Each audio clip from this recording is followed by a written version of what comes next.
Boa tarde, minhas queridas, tudo bem? Dando continuidade à nossa série sobre autoestima, já vamos direto para o assunto. Quando a gente fala sobre autoestima, é impossível a gente não falar sobre identidade. Eu separei 2 versículos que eu gostaria muito de compartilhar com vocês na nossa reflexão de hoje. O primeiro versículo está em Salmo 100, versículo 3, que diz assim: Sabei que o Senhor é Deus, foi Ele quem nos fez e dele somos. Somos o seu povo e rebanho do seu pastoreio. Lembra da semana passada que a gente estava falando sobre as características, de pessoas com uma baixa autoestima? Uma delas era o sentimento de inadequação.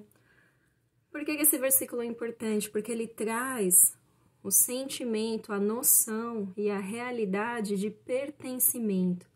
Nós pertencemos a algo e a alguém, Nós somos do Senhor, foi Ele quem nos fez. Dele somos, Somos rebanho do seu pastoreio. Outro versículo que eu gostaria de compartilhar com vocês está em Atos 17, versículo 28. Eu só vou ler o comecinho dele. Diz assim: Pois nele vivemos e nos movemos e existimos. Ou seja, ninguém está aqui ao acaso, ninguém é fruto de um acidente, existe um sentido em tudo isso, Qual é o sentido da nossa existência? É Deus. Por quê? Porque nele vivemos e nos movemos e existimos. Ninguém está aqui à toa. Por que eu trouxe essas 2 questões em relação a quem nós somos? Porque o que nós somos é muito diferente daquilo que nós fazemos. Como assim? Em primeiro lugar, vamos às definições. Ser não é a mesma coisa que fazer. O que significa ser? Ser são qualidades e características pessoais de alguém. Ou seja, a sua essência, aquilo que a pessoa é, no seu íntimo, seus valores, os seus princípios. Tudo isso compõe o que nós somos, o que nós cremos também, os nossos papéis na vida. Fazer. O que significa fazer? É uma ação, Fazer é uma ação, é agir, é criar, é produzir. É muito fácil a gente confundir essas 2 coisas. Por quê? Da forma mesmo como a gente se apresenta, Quando a gente puxa assunto com uma pessoa, querendo ou não, uma das primeiras coisas que a gente fala é: o que você faz? No que você trabalha? No que você se formou? A gente procura essa definição para as pessoas e julgamos através delas. E isso é algo inegável, Se você chega para alguém que você está conhecendo e pergunta, faz exatamente essas perguntas: o que você faz? Onde foi que você estudou? Você trabalha no quê? Dependendo da resposta que a pessoa der, essa resposta vai definir todo o rumo da conversa. Porque se a pessoa responder que ela trabalha em algo que a gente julga ser inferior, a gente vai tratar ela com inferioridade. E essa é a mistura que a gente faz na nossa cabeça. Eu preciso fazer algo importante para ser alguém, E essa ideia é errada.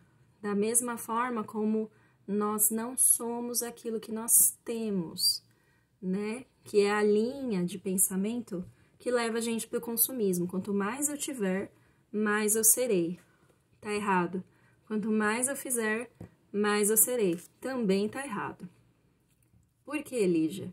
Por exemplo, logo que eu me formei, eu trabalhei voluntário, eu trabalhei em escola, eu trabalhei em RH, depois comecei a minha formação para trabalhar na clínica, mas aí apareceu uma oportunidade numa empresa. E no que isso mudou? A experiência muda, gente, mas ela não nos define. Significa que se eu trabalhasse numa multinacional maravilhosa, incrível, o meu valor seria diferente do que ser uma pessoa que trabalha em RH ou alguém que atende o telefone. Estão entendendo aonde eu quero chegar? Por que é importante a gente conversar a respeito disso? No meio dessa quarentena, muitas pessoas entraram nessa crise existencial.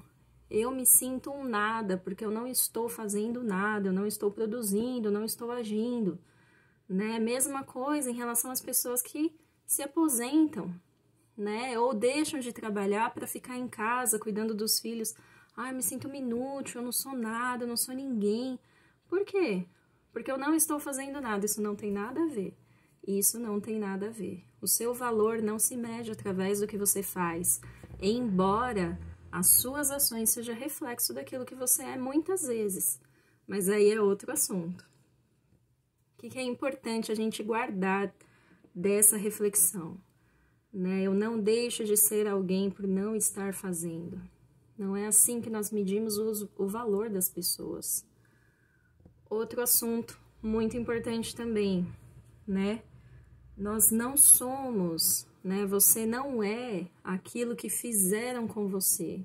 Você não é aquilo que falaram, que disseram a teu respeito, né? A gente acabou entrando nesse assunto em muitos encontros anteriores a respeito de mágoas que às vezes a gente carrega por causa do modo que falaram da gente, né? Nos desvalorizaram no passado, nos diminuíram, nunca era bom o suficiente, mas a gente não precisa ficar carregando isso, né? Ah, Lígia, mas, né, meu pai falou que eu não ia ser ninguém, minha mãe falou que eu ia morrer solteira, meu irmão falou que ninguém nunca ia gostar de mim, né? E às vezes a gente carrega esse peso, como se livrar desse peso? Mateus 18, acho que vocês já estão adivinhando qual que é o texto, mas eu vou falar mesmo assim, Mateus 18, versículo 21 e 22. Pedro chega para Jesus e pergunta: Senhor, até quantas vezes meu irmão pecará contra mim que eu lhe perdoe? Até 7? E Jesus responde: Não te digo que até 7 vezes, mas até 70 vezes 7. Por que esse monte de vezes que a gente tem que perdoar? Quantos anos você tem? Quanto você já viveu? Quantas vezes você já se recordou de coisas que te feriram? 70 vezes 7 não é de uma vez só. Muitas vezes no decorrer da nossa vida essa memória volta e a gente tem que perdoar de novo, né? Faz essa soma no decorrer da sua vida. Mas Lígia, às vezes eu acho que eu não perdoei porque eu não esqueci. E realmente, não tem como esquecer. E parabéns, a sua memória está muito preservada. Além de não esquecer, às vezes a pessoa ainda está lá. O lugar onde a ofensa aconteceu. Perdoar não é esquecer. Perdoar é desligar, desvincular, é separar, é liberar. Do quê? Do sentimento, da pessoa e principalmente daquilo que aconteceu. É você não querer mais carregar o peso daquela sentença que foi lançada sobre você. Olha, você nunca vai ser ninguém. Olha, desiste, sua vida vai ser um fracasso. É se separar dessas coisas, é se desligar dessas coisas, se desvincular, é deixar pra lá, é não permitir que o seu passado defina o seu presente, o seu futuro, isso é que é perdoar. Mas Lígia, é a memória. A memória, ela faz parte de um processo muito importante do nosso desenvolvimento, sabe qual é? Nosso processo de aprendizado. Por que a gente tem memória? Pra gente aprender, pra gente crescer, amadurecer, não para ficar magoado, ressentido, rancoroso, né, carregando esse peso. A memória vem para trazer pra gente crescimento, amadurecimento. Nossa, então significa que todas as coisas horríveis que eu passei é para fazer de você uma pessoa melhor, uma pessoa mais madura, uma pessoa mais forte, né? Perdoe quantas vezes forem necessárias. Por mais que tenha acontecido há muito tempo atrás, você pode repetir: eu perdoo, eu perdoo, eu perdoo. Quem eu sou? Eu sou amado, eu sou perdoado, né? Sou filho de Deus, sou obra do Criador. Deus me fez com um propósito. Ele viu o valor em mim, né? A ponto de o quê? Comprar a minha vida com o sangue do seu Filho amado Jesus. Olha que coisa importante, né? Jesus não derramaria o sangue dele por qualquer coisa.